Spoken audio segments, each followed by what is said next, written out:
할렐루야. 우리 좌우로 인사하실 때 성령께서 함께 하십니다. 네, 성령께서 우리와 함께 하시는 줄 믿습니다. 이 시간에 다니엘서 6장의 말씀을 가지고 분별해야 할 것과 지켜야 할 것이라는 제목으로 은혜를 나누기를 원합니다. 다니엘서 5장까지의 말씀은요, 바벨론 제국 안에서 있었던 일입니다. 다니엘이 바벨론의 느부갓네살 왕 그리고 벨사살 왕과 함께 있으면서 겪었던 에피소드를 기록을 하고 있죠. 이제 바벨론 제국이 멸망했습니다. 5장 끝으로 바벨론의 벨사살이 암살당하면서 그의 나라 제국의 역사는 끝나게 되죠. 그리고 이제 바사 제국의 전 단계라고 할 수 있는 다리오 왕이 등장하면서 그가 메대와 바사 과도 제국을 통치하게 됩니다. 이 왕이 이제 이 큰 제국을 원활하게 통치하기 위해서 120명의 고관들을 세우게 됩니다. 그리고 그 위에는 총리 셋을 두게 되죠. 그 중에 두 총리와 함께 한 사람이 우리가 너무나 잘 아는 인물 다니엘이 그 가운데 있게 됩니다. 그런데 이 두 사람 총리보다도 더 월등하게 역량이 뛰어났고 또 그래서 왕이 그를 으뜸으로 세우고자 합니다. 그런데 상황이 좀 어렵게 돌아갑니다. 이 두 총리와 고관들이 다니엘을 죽일 권모술수와 계략을 꾸미게 되지요. 그런데 그것을 누가 봐도 좋게 보았고 왕조차도 이것을 좋게 보고 맙니다. 나중에서야 왕이 이게 무슨 일인지 알게 되지요. 그렇게 자신이 신임했던 다니엘을 죽게 만든 금령, 즉 법을 만들었다는 사실을 나중에서 깨닫게 됩니다. 오늘 본문 말씀 가운데 영적으로 분별해야 할 것과 우리 자신의 믿음을 지켜야 할 것이 무엇인지를 알기를 원합니다. 이것을 깨닫고 하나님이 기뻐하시는 삶을 살아가시는 저와 여러분 되시기를 주님의 이름으로 축원드립니다. 첫째는요, 사탄의 계략을 분별하라라는 것입니다. 함께 읽어볼까요? 시작. 사탄의 계략을 분별하셔야만 할 줄 믿습니다. 어떤 왕이든지요, 좋은 왕에게는 좋은 누가 있을까요? 신하가 있기 마련입니다. 제국이 바뀌었습니다. 세상이 바뀐 것이죠. 그래서 고관 120명의 사람들을 세워서 전국을 통치하겠습니다. 그리고 그 위에 총리 셋을 두게 됩니다. 이때도 다니엘이 등장하게 되는데 다니엘이 어떤 위치에 있는가? 다니엘서 6장 3절은 이렇게 말하고 있습니다. 마음이 민첩했다. 총리들과 고관들 위에 뛰어났다. 왕이 그를 세워 전국을 다스리고자 하게 했다라고 말하는 것이죠. 제국이 바뀌어진 시점입니다. 그런 가운데서도 보니까 다니엘의 모습은 건장하게 보입니다. 여러분, 제국이 바뀌었다라는 것은 이렇게 생각해 보시면 어떨까요? 한마디로 말해서 세상이 바뀐 것인데 현대식으로 말하자면 전쟁이 일어나서 기존 나라가 망하고 새로운 나라가 등장했다라는 것이죠. 아니면 쿠데타가 일어나서 정권이 바뀌었다든가 라는 것을 의미합니다. 그렇다면 어떤 사람을 등용시킬까요? 새로 등장하는 나라 또 그 정권에 합당한 개국공신과도 같은 사람들을 등용시켜야 되는 것이 맞을 것입니다. 그리고 기존에 있었던 사람, 북한 공산당이 했던 것처럼 과거에 했던 것처럼 함께 하자고 해놓고 나중에는 다 숙청해버리죠. 그런 일들을 해도 그냥 당연한 것이 나라가 바뀌어지면 나타나는 현상이기도 할 것입니다. 다니엘이야말로 어떤 대상이었을까요? 나라가 바뀌어지는 것 가운데 기존에 있었던 사람이었습니다. 한마디로 말해서 어떻게 보면 그냥 없어져도 되고 숙청해도 되어지는 그런 인물이었을 것입니다. 그런데 다니엘을 등용시키는 거죠. 여러분, 다니엘을 등용시키지 못하는 또 다른 하나의 이유가 있습니다. 그것은 다니엘서 5장 31절에 이 나라가 멸망하면서 바벨론 제국이 멸망하면서 마지막에 쓰여진 5장의 마지막 글에는 보면 메대 사람 다리오가 나라를 얻었는데 그때 그의 나이가 몇 살이라고요? 62세라고 얘기합니다. 저희 여러분들은 혹시 지난주 혹시 기억하십니까? 다니엘이 이 즈음에 나이가 몇 살이었는지 80이었다라고 여러분들 기억을 하셨을 것입니다. 제가 왜 80 정도 되어지는지에 대해서 지난주에 설명을 드렸으니까 설명은 안 드리겠습니다. 그렇다면은 지금 자기 왕은 62세고 다니엘은 몇 세? 80세. 예, 이것을 이제 뭐 이 세상적인 관점으로 본다면은 등용시킬 만한 이유가 있을까요? 왕보다도 더 나이 많은 사람을 등용시키는 것은 쉬운 일이 아니었을 것입니다.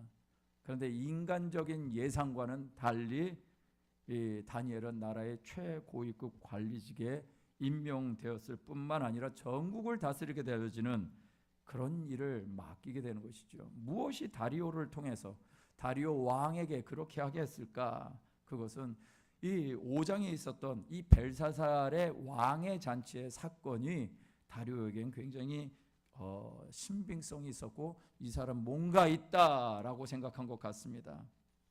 특별히 그 신비한 글자를 쓴 것에 대한 해석했던 내용 중에 다니엘서 5장 27절에 이런 말씀이 있죠. 데겔이라는 말이 있는데 메네 데겔 우바르신이라는 문장에서 데겔이라는 문장을 얘기하죠. 데겔은 왕을 저울에 달아보니 부족함이 보였다라고 얘기를 하는 것입니다. 여러분 이 당시에 바벨론의 왕 벨사살 왕에 대한 얘기였는데 아니 사람이 봤을 때 뭐가 부족하겠습니까? 뭔들 부족하겠습니까? 그런데 하나님은 어떻게 보신다? 예, 부족하게 보신다라는 것입니다. 또 우바르신이라는 말 메네 데겔 우바르신인데 그 성경에 나오는 보면은 베레스라는 말로 바뀌어 있습니다. 그것은 바뀐 것이 아니라 어원이 똑같아서 그렇습니다. 우바르신에서 이 우바르신 연결해서 읽는 게 아니고 우는 영어로 and예요.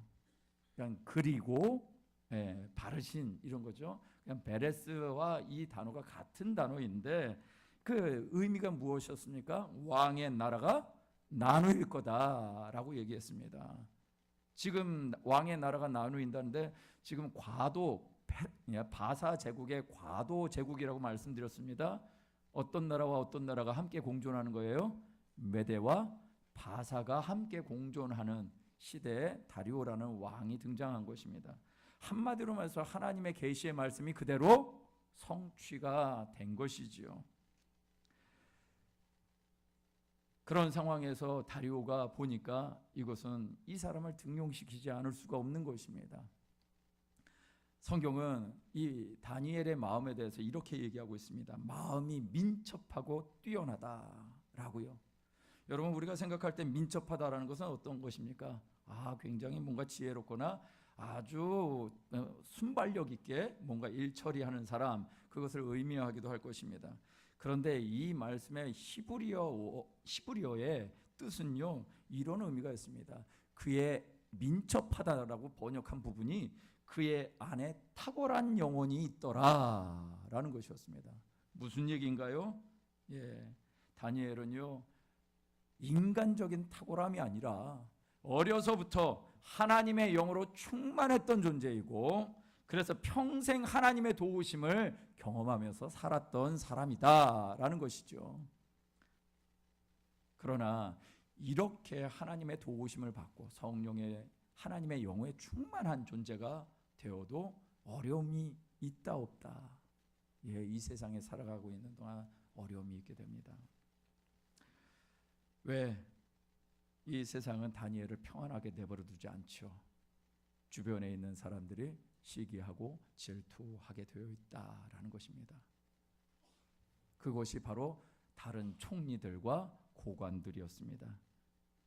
그들은 왕의 신임을 얻고 있는 다니엘을 향해서 의도가 불순한 일을 꾸미기 시작합니다. 다니엘서 6장 4절에서 5절 말씀에 보면은 이렇게 말하고 있어요. 총리들, 고관들이 국사에 대해서 다니엘을 고발할 근거를 찾았다. 그런데 아무 근거, 아무 허물도 찾았다 못 찾았다? 못 찾았다. 이는 그가 충성 때에 아무 그릇됨도 없이 허물도 없었다라고 얘기를 합니다. 오히려 다니엘을 고발할 근거를 찾고 찾고 다니엘의 허물을 찾았는데 무엇을 더 증명한 꼴이 돼 버렸어요? 예, 다니엘이 정말 충성스러운 사람이다라는 것을 증명하는 꼴이 돼 버린 것입니다. 그런데 그럼에도 불구하고 어떻게든 이 다니엘을 넘어뜨려야 되잖아요. 그러니까 한 가지 묘안을 냅니다. 그것은 무엇이냐? 6장 7절에 이렇게 얘기하고 있는 것이죠. 함께 읽어볼까요? 시작. 나라의 모든 총리와 지사와 총독과 법관과 관원이 의논하고 왕에게 한 법률을 세우며 한 금령을 정하실 것을 구하나이다. 왕이요, 그것은 곧 이제부터 30일 동안에 누구든지 왕 외에 어떤 신에게나 사람에게 무엇을 구하면 사자굴에 던져 넣기로 한 것이니이다 라고 말하는 것입니다. 무슨 얘기예요? 30일 동안 왕에는 신도 안 되고 사람에게도 안 되고 무엇인가를 구하면 심지어 영적으로 기도하는 것조차도 안 된다. 만약 그것을 어기는 날이면 사자굴에 던져버릴 것입니다. 이런 법을 만들자라고 제안하는 것입니다. 제국의 패권을 잡고 있는 왕이었습니다. 새로이 등극한 왕이었습니다. 함께하는 사람들의 도움이 또 필요한데 함께하는 사람이 추앙을 합니다. 그런 말로 추앙했을 때 왕이 듣고 어떻게 해야 될까요? 당연한 거죠. 지금 나라가 바뀌고 나라를 더 공고하게 해야 되는데 이런 얘기를 해주니 얼마나 좋습니까? 그러니 금방 받아들이고 그걸 금령으로 만들었다라고 얘기합니다. 이 금령이란 말은 무슨 말인가 봤더니 이 원어의 뜻은 말이나 소의 멍에 콧뚜레를 뚫어가지고 속박시키다라는 의미가 있습니다.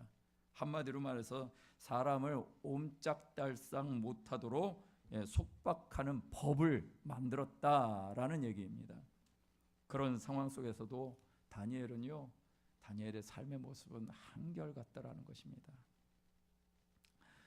왕이 결국 이 얘기를 듣고 뭔가 낌새를 차립니다. 자, 6장 14절 말씀에 보면 이런 말씀이 있습니다. 왕이 이 말을 듣고 말미암아서 심히 근심했다. 다니엘을 구원하려고 마음을 쓰고 그를 건져내려고 힘을 다하여 해가 질 때에 이르렀다라고 얘기합니다. 해가 질 때 이르렀다? 잠 잤단 소리예요? 안 잤단 소리예요? 잠도 못 자고 뭔가 동분서주하는 것입니다. 재촉하는 총리와 고관들의 성화에 결국 다니엘은 배고픈 사자들이 우글대는 굴에 던져지게 됩니다. 여러분, 이 말씀을 통해서 우리가 생각해야 될 것은 이것입니다. 이 시대를 분별해야 됩니다. 할렐루야. 이 시대를 분별해야 됩니다. 얼마나 많은 일들이 좋은 뜻으로 우리에게 다가오는지 모릅니다. 그런데 그것을 분별하지 못하면요, 우리의 인생에 귀한 것들을 사지로 몰아넣는 꼴이 일어나게 되더라라는 것입니다. 여러분, 오늘 말씀을 다시 한번 다니엘서 6장 7절 상반절만 말씀을 한번 보겠습니다. 보면 나라의 모든 총리와 지사와 총독과 법관과 관원이 의논하고 왕에게 한 법률을 세워서 금령을 정하실 것을 구했다라고 얘기합니다.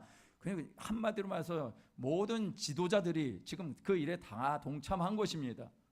그런데요, 여기 보면은 이 모든 총리라고 한다 그러면 누구도 있어야 될까요? 다니엘이 있어야 되는 거 맞습니까? 그럼 다니엘이 있었을까요? 없었을까요? 여러분, 모든 총리라는 말엔 다니엘도 있어야 되는데 다니엘이 몰랐죠. 그때는 나중에서야 안 거죠. 근데 모든 총리가 다 동의했다라고 해버리니까 왕도 어떻게 생각한 거예요? 그래? 다니엘도 동의한 거네 라는 생각을 안 했을까요? 왕을 속일 수 있었던 거예요.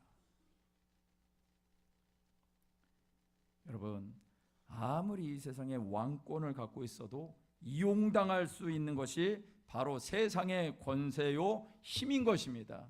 이것이 세상 권세의 허점이고 한계인 것이죠. 여러분, 만약에 이런 고관들을 보고받을 만한 상황이 있었다면 다니엘이 누구한테 보고를 받아야 됐을까요? 다리오 왕이 가장 신뢰하는 다니엘의 보고를 받는 것이 맞는 것 아닐까요? 그런데 지금 이 상황에 누구는 빠진 거예요? 다니엘만 빠져 있는 거예요.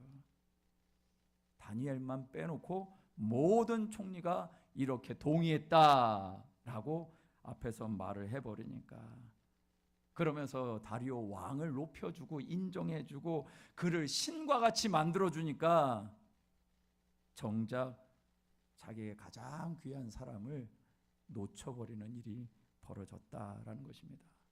여러분, 저와 여러분들이 이 땅에 살아가는 동안 정말 지혜가 필요합니다. 분별력이 필요합니다. 하나님의 말씀 가운데 우리의 영혼을 잘 간수하지 않으면 우리는 이런 유혹에 금세 넘어가고 이것이 옳은 줄 알고 행동하게 되어 있습니다. 잠언의 말씀 한번 보겠습니다. 잠언 4장 5절 7절 말씀 우리 함께 읽겠습니다. 시작. 지혜를 얻으며 명철을 얻으라. 내 입의 말을 잊지 말며 어기지 말라. 지혜를 버리지 말라. 그가 너를 보호하리라. 그를 사랑하라. 그가 너를 지키리라. 지혜가 제일이니 지혜를 얻으라. 내가 얻은 모든 것을 가지고 명철을 얻을지니라. 할렐루야. 여러분, 지혜를 사랑하시길 주의 이름으로 축원드립니다. 성경은요, 지혜를 그냥 단순히 인간의 생각으로 얘기하지 않냐고 인격으로 얘기하고 있다는 사실을 기억하시기를 바랍니다. 여러분, 하나님께서 하나님이 지혜의 근본이신 줄 믿으십니까? 그러면 하나님이 지혜를 무엇으로 나타났는지 아십니까?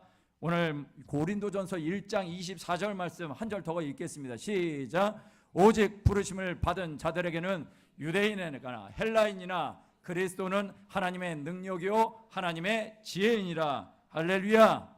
여러분, 오직 부르심을 입은 자들, 바로 저와 여러분들인 줄 믿습니다. 여러분에게는 그리스도는 무엇이라고요? 하나님의 능력이요 하나님의 지혜입니다. 그렇다는 얘기는 우리에게 정말 있어야 될 것은 무엇이다? 예수 그리스도인 것입니다. 예수 그리스도가 우리 안에 있어야지 하나님의 지혜를 가지고 삽니다. 예수 그리스도가 우리 안에 있어야지 하나님의 뜻을 이룰 수 있습니다. 예수님이 그렇게 이루신 것처럼요. 근데 그 지혜가 아닌 다른 지혜를 구하게 되면 이런 일들을 경험하게 되어 있습니다.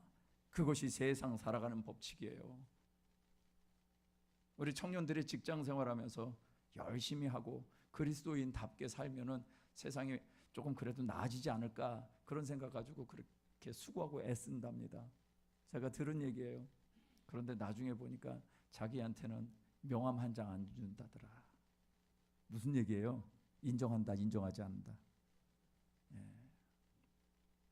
인정하지 않는 거예요. 그런데 그럼에도 불구하고 하나님 붙잡고 살아가는 사람 통해서 세상은 변화가 일어나게 되어지는 줄 믿습니다. 그런 자들에게 하나님은 지혜를 주십니다. 그리고 그들이 정말 지혜롭다고 하는 것을 부끄럽게 만드시는 분이 하나님이신 줄 믿습니다.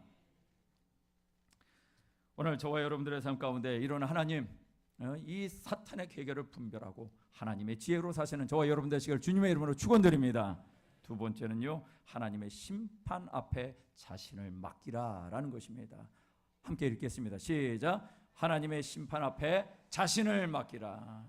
하나님의 심판, 하나님이 뭔가를 결정하시는 것 앞에 자기 자신의 삶을 맡길 줄 아는 것, 그것이 성도다라는 것입니다. 다니엘은요, 죽음의 위기에 직면하게 됩니다. 이 무리들로 인해서 왕이 속인 그 결과로 말미암아 어려움을 겪게 되죠. 그런데 이 두 총리와 고관 대작들이 왕을 속인 절묘한 수가 무엇인가 하면 이것입니다. 두 개의 상충되는 절대적인 법을 충돌시켜서 다니엘을 몰락시키는 것이었습니다. 두 개의 상충되는 법, 절대적인 법이 무엇일까요? 왕을 섬겨야 되는 것과 하나님을 섬기고 있는 다니엘. 그 두 가지의 법이 충돌하게 해서 결국은 다니엘을 죽이려고 했던 것이죠. 그런데 다니엘이 다니엘서 6장 10절에 이렇게 얘기하고 있는 것입니다. 함께 읽겠습니다. 시작. 다니엘이 이 조서에 왕의 도장이 찍힌 것을 알고도 자기 집에 돌아가서는 윗방에 올라가 예루살렘을 향해 창문을 열고 전에 하던 대로 하루 3번씩 무릎을 꿇고 기도하며 그의 하나님께 감사하였더라. 할렐루야. 이것이 다니엘의 모습이었습니다. 다니엘이 지금 이런 금령이 내린 것을 몰랐을까요? 알았다라고 얘기를 합니다. 그런데 알았음에도 불구하고 다니엘이 무엇을 합니까? 평상시 전에 하던 대로 하나님 앞에 무릎을 꿇고 기도하며 하루에 몇 번씩? 3번씩.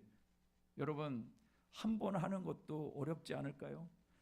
뭔 짓을 주변에서 하고 있는지를 아는데 내가 지금 기도하면 내 목숨이 위태로울 텐데, 근데 하루에 3번씩 한다는 얘기는 무슨 얘기예요? 그래? 나 잡아가, 이거 아닌가요? 들키려고 작정한 거 아닌가요? 내가 하나님을 의뢰하고 살아가는 건 그래, 그런 일들이 있다 할지라도 내가 전에 하던 대로 하는 것을 포기하지 않겠다. 내가 하나님께만 무릎 꿇는 것을 포기하지 않겠다. 이것을 절대로 놓치지 않고 있는 것입니다. 자, 그런 모습을 이제 주변에 있는 고관들이 발견하게 됩니다. 11절에서 13절 말씀해 보니까 결국 기도하고 있는 모습을 발견하게 되고 이제 왕에게 쫓아갑니다. 왕이요, 30일 동안 누구든지 왕 외에는 절하지 못하게 했는데 그것을 위해서 왕의 도장도 찍었지 않았습니까? 그런데 이 절대 고칠 수 없는 메대와 바사에 고치지 못하는 이 규례를 어긴 자가 있습니다 라고 하면서 얘기합니다. 13절에 보니까 그가 바로 다니엘이란 작자입니다. 근데 다니엘이라고 얘기를 하는데 뭐라고 얘기하냐면 사로잡혀온 유대 자손이랍니다. 무슨 느낌인지 아시겠어요? 아무리 지금 정말 고관이라도, 총리 중에 한 사람이라도 그 인간은 사로잡혀온 유다 민족이야. 보잘것없는 식민지, 망한 나라 백성이야. 근데 하물며 지금 우리 공신들이 잔뜩 있는데 우리를 세우지 않냐고, 이런 사람을 세웠습니까? 라고 지금 왕을 책망하고 있는 것입니다. 그리고 다니엘을 무시하고 있는 것이죠. 다니엘을 참소할 수 있는 명분이 확실합니다. 그런데 한 가지 좀 생각을 해보시자고요. 지금 누가 더 신임을 받고 있죠? 예, 다니엘이 신임을 받고 있습니다. 왕의 신임과 총애를 받고 있는데, 그렇다면 이런 일들을 겪을 때 다니엘이 어떻게 해야 될까요? 억울함을 상소하면 이 상황이 조금 그래도 종료가 되지 않을까요? 좀 뭔가 반전이 있지 않을까요? 그런데 다니엘이 한 것이 무엇인가요? 성경 말씀을 자세히 보시면 사자굴에 던져질 때까지 한마디 언급이 있다 없다? 없어요.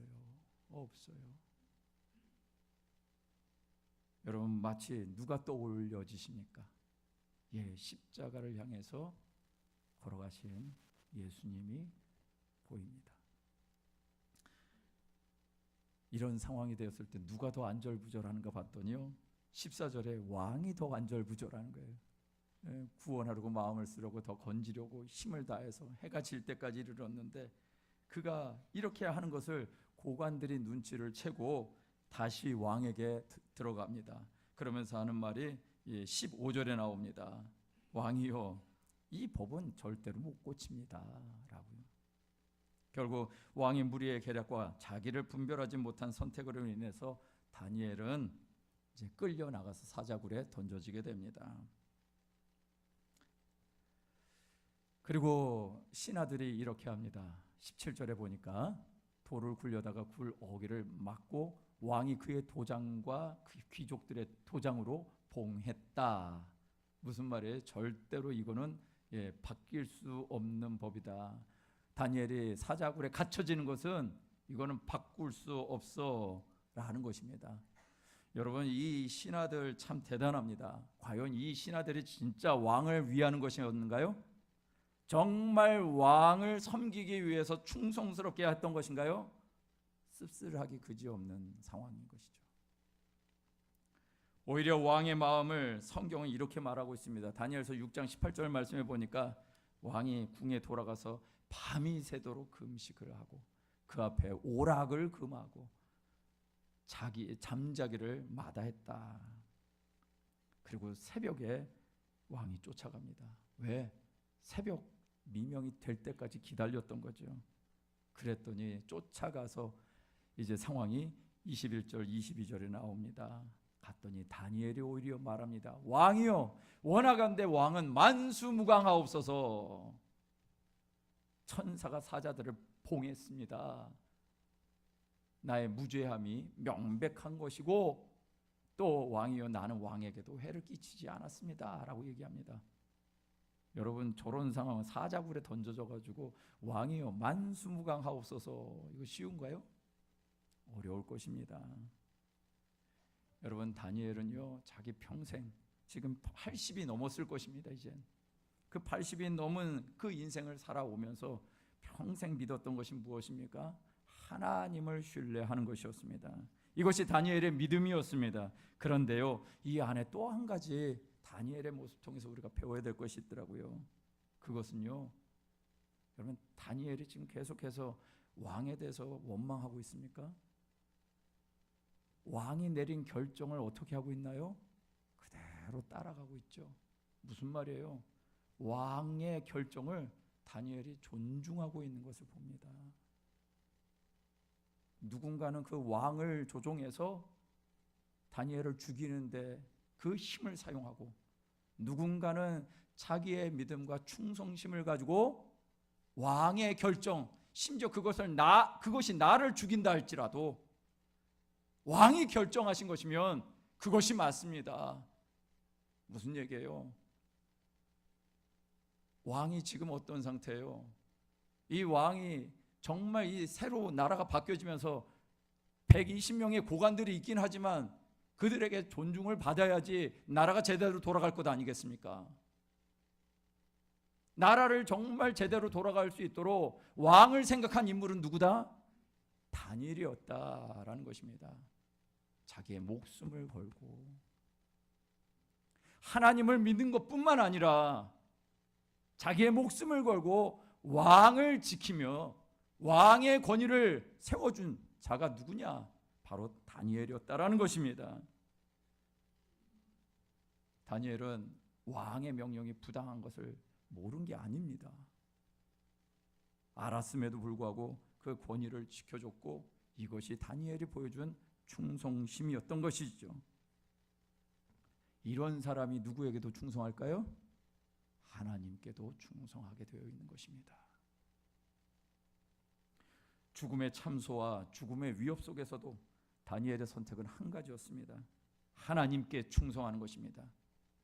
하나님께 충성하는데 어떻게 해요? 전에 하던 대로 하루에 3번씩 예루살렘을 향하여 무릎 꿇고 기도하며 하나님 앞에 감사했다.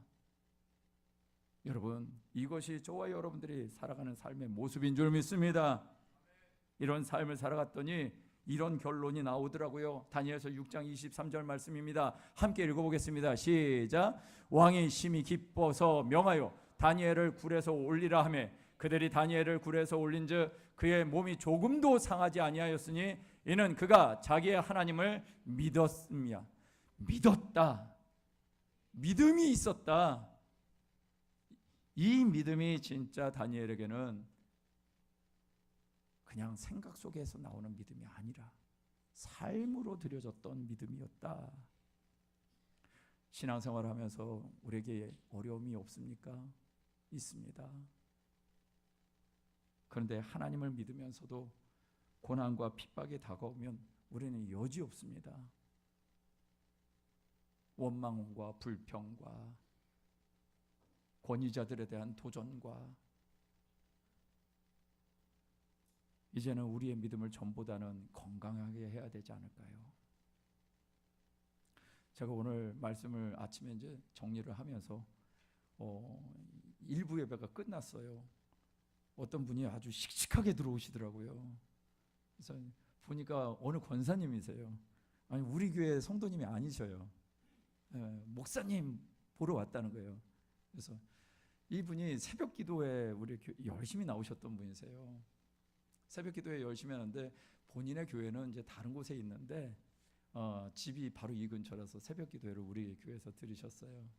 그리고 주일날에는 본인이 다니시는 교회 새벽 기도가 없어서 우리 교회 7시 20분 예배를 새벽 기도차 드리고 또 본인의 교회를 가세요.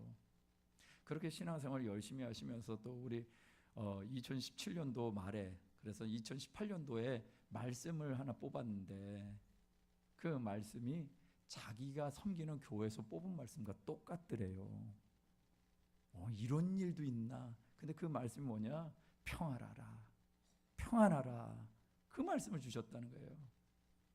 그런데 작년 가을 9월에 우리 교회에서 일부 예배를 드리고 나가시다가 교통사고를 당하셨어요. 제 마음이 어려웠을까요? 어려웠을까요? 예, 아니에요. 우리 교회에서 예배를 잘 들으시고 그렇게 하셨는데 교통사고를 당하셨다니 제 마음이 안 좋은 거예요. 근데 병원도 안 가르쳐 주셨어요. 그 분이 다니시는 교회도 저는 몰랐고요.